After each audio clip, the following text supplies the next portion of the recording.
नमस्कार, मैं हूं आपके साथ कविता थपलियाल। स्कूली बच्चों के बैग का बोझ कम करने के मकसद से केंद्रीय शिक्षा मंत्री ने राज्यों के साथ बैठक की है। बैठक में 5 साल के एक्शन प्लान पर चर्चा हुई है। एक्शन प्लान के तहत स्कूलों में बैग फ्री डे रखने के गाइडलाइंस की समीक्षा हुई, जिससे बच्चों के कंधे से स्कूली बैग का बोझ कम हो सके और जमीनी और आधुनिक गतिविधियों में बच्चे शामिल हो पाएं। केंद्रीय शिक्षा मंत्री ने राज्यों के साथ मिलकर तय लक्ष्यों को हासिल करने पर जोर भी दिया है। छात्रों को कला, क्विज, खेल और कौशल आधारित शिक्षा में आगे बढ़ाने पर सरकार का फोकस भी है। तो आज इसी मुद्दे पर बातचीत करेंगे कि कैसे खेल खेल में अब होगी पढ़ाई, कैसे बच्चे अलग अलग क्षेत्र में बढ़ेंगे आगे। चर्चा में हमारे साथ खास मेहमान भी जुड़ गए हैं। स्वागत करती हूं Mrs Anita Sharma, principal ST public school New Delhi, doctor Avisha, consultant paediatric orthopaedic SNH SRCC hospital Mumbai, doctor Harish Shetty, psychiatrist, और Lata Nair, vice president PTA United Forum. आप सभी का स्वागत है हमारी इस बेहद खास पेशकश में। तो चलिए, सबसे पहले तो लता जी, आप ही के पास में आऊँगी। कितना स्वीकारती हैं इस फैसले को जो गाइडलाइंस आई है और बैग फ्री डे का ऐलान हुआ है?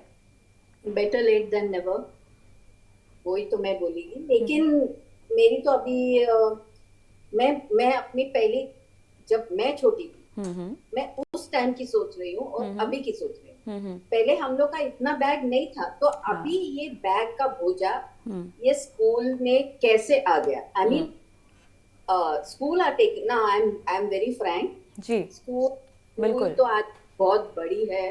दिल्ली के स्कूल आप देखो तो मोस्टली इट इज सीबीएसई, तो उनकी तो एरिया भी बड़ी है। बम्बई की स्कूल में तो ज्यादा बात ही नहीं करती हूँ। Most of the new Bombay schools have very limited space, but एक कबर्ड रख सकते हैं जहाँ पे, मुझे याद है कि मेरी जो स्कूल थी, it was just a 2-3 story building and there were just about 4-5 classes, but we never carried bag. हम लोग तो बैग कभी उठाए ही नहीं। मुझे तो सिर्फ याद है कि मैं 3-4 बुक हाथ में पकड़ के लेके जाती थी। बारिश के महीने में एक प्लास्टिक कवर में डाल के लेके जाती थी। But then I am very happy that जो गवर्नमेंट जो है वो अभी बच्चों के बारे में थोड़ी बहुत सोच रही है। Very good, very nice. बिल्कुल सराहनीय कदम है। और आपने सही उल्लेख भी किया लता जी, वो ज़माने और थे, लेकिन जैसे जैसे हमने देखा कि पढ़ाई लिखाई को लेकर एक मॉडर्नाइजेशन का भी युग आया और कैसे हमने इस पूरे सेक्टर को भी खोला, वैसे वैसे पढ़ाई का बोझ और उससे भी ज़्यादा बस्ते का बोझ जो है बच्चों के कंधे पर आता हुआ हमने देखा है। तो फिलहाल डॉक्टर शेट्टी, 6 से 8 के सभी छात्रों के लिए बैग फ्री डे की ये गाइडलाइंस आई हैं और फिलहाल मेरे ख्याल से इन्हीं 2 कक्षा के बच्चों पर इसका अध्ययन किया जा रहा है और बच्चे इन 10 दिनों में बाकी तमाम चीज़ें सीखेंगे। एक्स्ट्रा करिकुलर एक्टिविटीज़ में उनका ध्यान जो है वो बढ़ाया जाएगा। साइकोलॉजिकली मुझे बताइए कि ये कितना ज़्यादा इम्पैक्ट करता है। देखिए, कुछ माता पिता ऐसे भी हैं जो ये सोचते हैं कि बच्चे अगर ज़्यादा पढ़ें तो ज़्यादा अच्छे नंबर लेकर आएंगे और ज़्यादा महत्वाकांक्षी बनेंगे, और कुछ माता पिता ऐसे भी होंगे मेरे ख्याल से जिनको बड़ी राहत वाली खबर मिली होगी। ये बच्चों को तो खास तौर से कंधे पर बोझा कम होगा तो अच्छा ही लगेगा और कुछ और सीखने की एक्साइटमेंट भी होगी उनमें। बताइए डॉक्टर शेट्टी। देखिए, ऐसा है कि जब टीचर्स कहानीकार बनेंगे तो बैग्स की आवश्यकता नहीं। सही बात है। मैं मेरे बच्चों को बाथरूम में सिखाता था, स्नान करते वक्त। मैं आज भी फिजिक्स, रोल प्ले और साइको ड्रामा से सिखा सकता हूँ। तो ये चैलेंज टीचर्स के लिए है कि बैग नहीं होगा, खेल के अलावा पढ़ाई तो होना चाहिए। They will have to become more creative, that is number 1। Schools भी बड़े होशियार होते हैं, वो कहेंगे बैग नहीं तो आईपैड लेके आओ। हाँ, तो मेरे ख्याल से सरकार को बिल्कुल आईपैड तो शुरू भी हो चुके हैं। आईपैड तो डॉक्टर शेट्टी शुरू भी हो चुके हैं। कुछ हाई एंड स्कूल्स हैं, महंगे स्कूल्स हैं, खासतौर से प्राइवेट, जो कि इसी तरह पढ़ाते हैं बच्चों को। तो क्या ऐसे माने कि वहां पर बस्ते का बोझ क्या पहले ही कम हो गया है? नहीं नहीं नहीं, देखिए, बैग नहीं है इसका मतलब आईपैड भी नहीं होना चाहिए। Class should be a drama. जिंदगी एक रंगमंच है और हम उसके कठपुतली। जो कहानीकार बनेंगे वो बच्चों पर बहुत अच्छा असर करेंगे। जब कहानीकार बच्चों के सामने आते हैं तो बच्चे खुश होते हैं और सीखते भी हैं। यानी एक ने कहा था कि if you share facts it will be remembered, but if you share stories it will be a memory for life. तो ये चैलेंज है शिक्षकों को कि ये पुस्तक जब नहीं लाएंगे तो वर्ल्ड वॉर 1 और 2 क्लास में आप इनैक्ट कर सकते हैं क्या? सॉइल्स ऑफ द कंट्री क्या क्लास पे आप इनैक्ट कर सकते हैं क्या? साइंटिफिक एक्सपेरिमेंट्स बच्चों के द्वारा हम क्लास में इनैक्ट कर सकते हैं क्या? और एक बात, शिक्षकों को बच्चों को पर विश्वास करना चाहिए। आज the children to teach concepts by role play drama. तो 40 बच्चों का क्लास में 41 शिक्षक होते हैं। 41 शिक्षक, तो ये बहुत बड़ा एक चांस है, एक बहुत बड़ी अपॉर्चुनिटी है to convert the learner, some of the learners into teachers. Bag नहीं, इसका मतलब ये नहीं कि वो पूरे दिन ऑन द ग्राउंड पे फुटबॉल खेलेंगे। बैग नहीं है तो अलग तरह से हम सीखेंगे, ये इम्पोर्टेंट। बिल्कुल बिल्कुल, मेरे ख्याल से एक नया पैमाना आपने यहाँ पर जोड़ दिया है, एक नया नज़रिया जोड़ दिया है। और अनीता जी, मुझे बताइए यहाँ पर आप कितनी सहमत हैं, और इसको बैग फ्री डे से ज़्यादा मेरे ख्याल से किस तरह से पढ़ाई का नया तरीका, डॉक्टर शेट्टी ने भी जो समझाया अभी, वो इजाद किया जा सकता है। तवज्जो क्या स्कूलों की इस पर ज़्यादा होगी, क्या कहेंगे आप? जी, मुझे ऐसा लगता है कि पिछले कुछ बरसों भी नहीं, दशकों में ऐसा हो गया है कि हमारी एक धारणा बन गई है कि ज्ञान जो है वो केवल पुस्तकों में सीमित है। सही बात। और हमारे ज्ञान की परिणति वो परीक्षा भवन में जाकर के वो पूरी होती है। तो इससे बाहर आना बहुत जरूरी है। और मुझे लगता है कि राष्ट्रीय शिक्षा नीति ने ये जो बच्चों के मानस को छेड़ा है ना, ये बड़ा इम्पोर्टेंट है, क्योंकि ये इसके पीछे का जो पूरा दर्शन है वो ये है कि ज्ञान केवल पुस्तकों तक सीमित नहीं है, उसका विस्तार बाहर जीवन के सभी पहलुओं से जुड़ा हुआ है, वो तभी संभव है। तो इसलिए बच्चे कैसे अपने आप को अच्छे से अभिव्यक्त कर पाएं, बच्चे अपने ज्ञान की महिमा को समझ पाए कि जो वो सीख रहे हैं वो उनके जीवन में कहाँ पर उनको काम आने वाला है, उसका जो व्यवहारिक पक्ष है। और इसके अलावा मुझे लगता है कि वो उनको आत्मनिर्भर बनने में भी सक्षम बनाएगा। तो ये जो एक्सपीरियंशियल लर्निंग अप्रोच है ना, या जैसे कि अभी डॉक्टर शेट्टी ने कहा कि हम कथाकार बन जाएं, जब कथाकार बनेंगे तो कहानियां तो जीवन से जुड़ेंगी, वो सिर्फ कॉन्सेप्ट से नहीं जुड़ेंगी, वो जीवन को साथ में जोड़ेंगी। तो ये मुझे लगता है कि एक बहुत अच्छा कदम है। और इसके आने से कक्षाओं में जो है ना वो वातावरण बदल रहा है। बिल्कुल। जानना होगा कि इसके पहलू को, इस पहलू को माता पिता जो है वो कितना समझते हैं, और कितना अपना भी योगदान जो है वो देंगे बच्चों के ऑल राउंड डेवलपमेंट पर। लेकिन डॉक्टर, अभी बहुत ज़रूरी है ये समझाना कि बीच में कुछ बहुत सारी खबरें हमने आती हुई देखी थी, जहाँ पर बस्ते के बोझ तले बच्चों को बहुत सारे मेडिकल इश्यूज भी होने लग गए थे। कहीं ना कहीं ये चिंता का विषय बन गया था। कुछ पेरेंट्स यहाँ पर गुहार भी लगाए थे कि यहाँ पर कुछ बदलाव की ज़रूरत है। बताइएगा, मेडिकली हमें समझाइएगा किस तरह के साइड इफ़ेक्ट की हम बात कर रहे हैं। तो मेरे फेलो पैनलिस्ट ने जो ये छोटे बस्ते का जो साइकोलॉजिकल और बाकी सब चीजों का है उसका काफी अच्छा उदाहरण दिया है। तो मेडिकली हमारे पास बहुत सारे पेशेंट्स आते हैं, स्पेशली नेक पेन और बैक पेन के साथ। बहुत सारे यंग बच्चों को भी आजकल बैक पेन होने लगा है, और बहुत सारे पेरेंट्स इस बात के भी कंसर्न रहते हैं कि बस्ते के वजह से उनके बच्चों को क्या स्कोलियोसिस, जो एक स्पाइन का कर्व होने का एक कंडीशन है, क्या वो भी हो सकता है या नहीं। तो हमारे क्लिनिक में 20 to 70% आजकल काफी बच्चे आ रहे हैं ये वेरियस पेन्स के साथ, क्योंकि उनका पोस्चर खराब होता है, उनका सिटिंग पोस्चर अच्छा नहीं है। यस, कुछ पार्ट इसका बचता है, बट कुछ बाकी है उनका सिटिंग पोस्चर, स्कूल में ठीक ठाक वो बैठते नहीं है, एक्टिविटी लेवल, तो बहुत सारी चीजें हैं मेडिकली। तो हमें ये बस्ते का जो गवर्नमेंट ने जो रूल निकाला है वो बहुत अच्छा है, पर सिर्फ ये कुछ दिनों से नहीं होगा। पेरेंट्स को ये भी समझना है कि अपने बच्चे के लिए राइट टाइप का बस्ता लेना, जो बैकपैक होता है, एक राइट प्रकार का बैकपैक चुनना, ज्यादा अननेसेसरी वजन से नहीं चीजें डालना अंदर, जितनी जरूरतें चीजें हैं उस दिन के लिए वही बैकपैक में डाल के भेजना अपने बच्चे को। बैकपैक ठीक से पहनना सिखाना। मैं इतने सारे बच्चों को देखता हूँ जो बैकपैक स्टाइलिश वे में पहनना चाहते हैं, सिर्फ एक शोल्डर पे, या अलग अलग फैंसी बैकपैक्स लेते हैं जो एक्चुअली उनके कमर के लिए अच्छे नहीं है।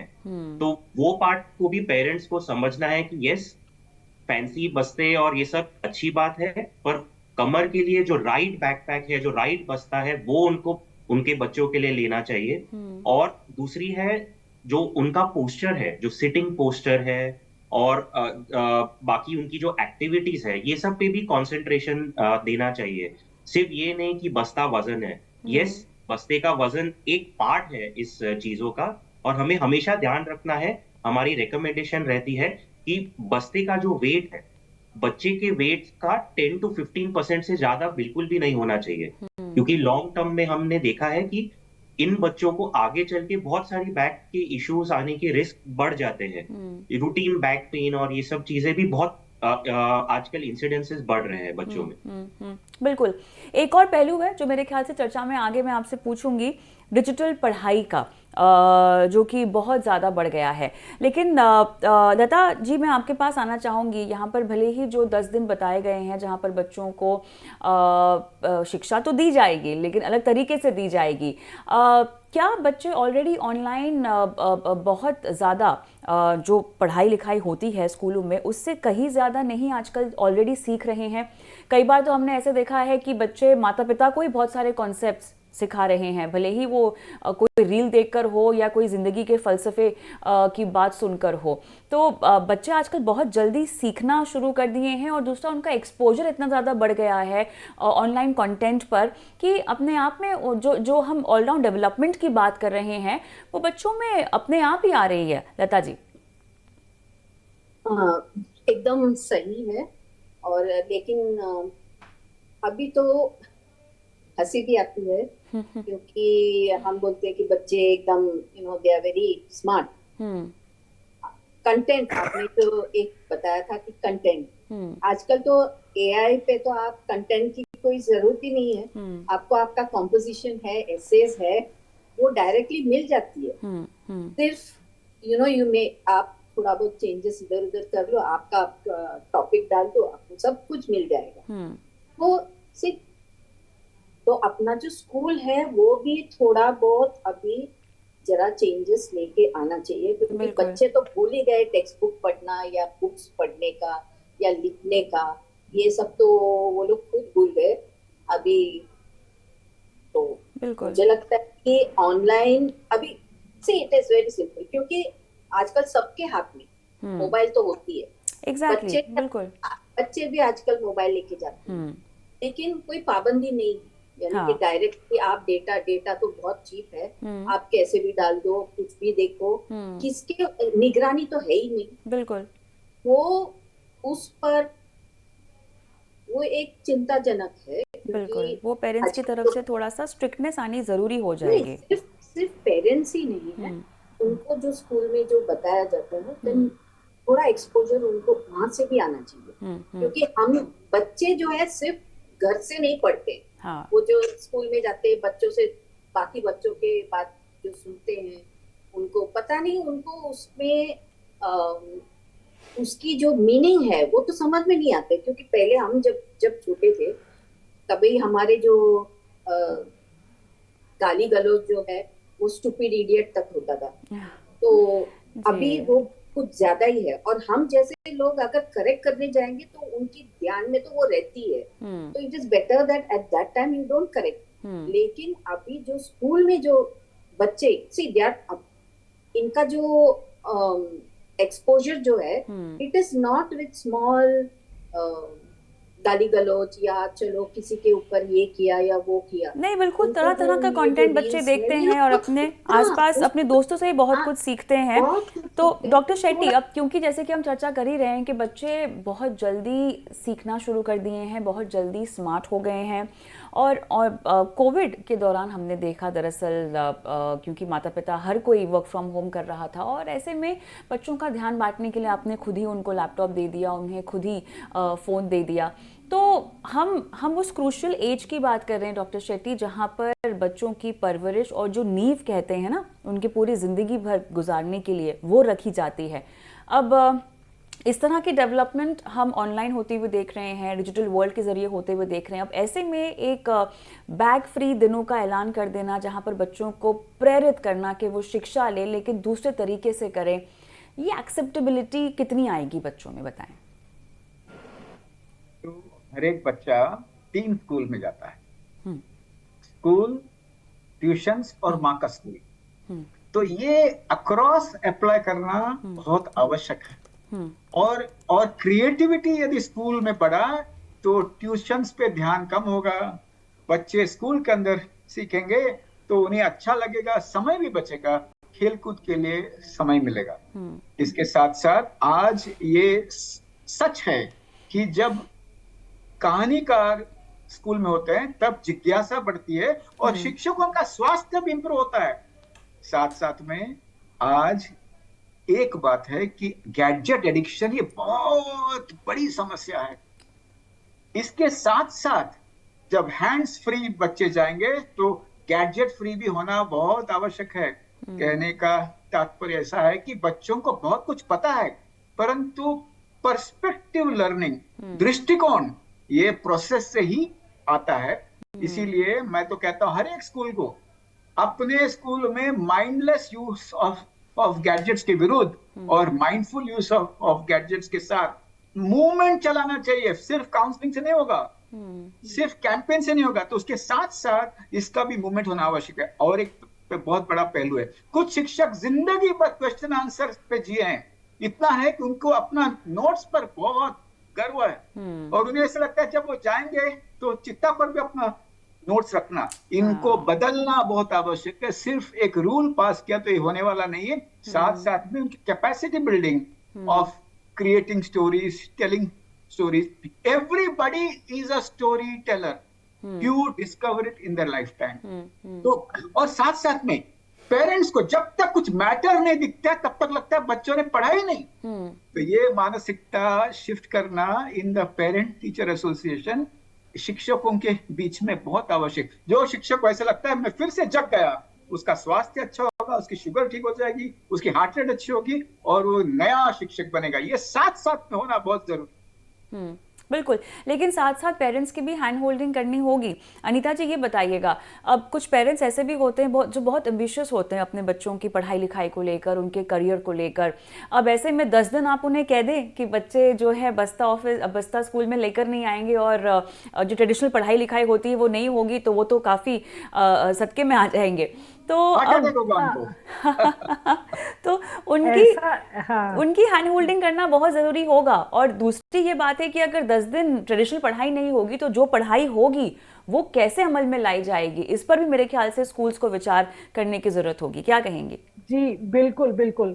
तो एक क्रिएटिविटी और दूसरे ऑल्टरनेटिव अप्रोच, ये दोनों का समावेश बहुत जरूरी है। मैं आपको 2 उदाहरण देना चाहूंगी जो मैंने अपने स्कूल में एक्सपेरिमेंट किए।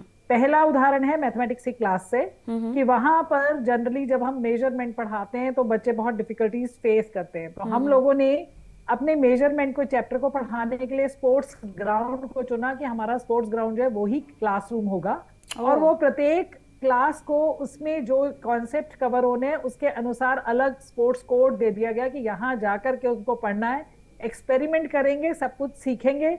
ऐसा उनको चैलेंजिंग प्रॉब्लम दे दिया। जैसे कि मैं एक उदाहरण आपको चैलेंजिंग प्रॉब्लम का भी देती हूँ कि अगर फुटबॉल कोर्ट में गए तो उनको ये बोला गया कि आप इस बॉल का वॉल्यूम निकालिए।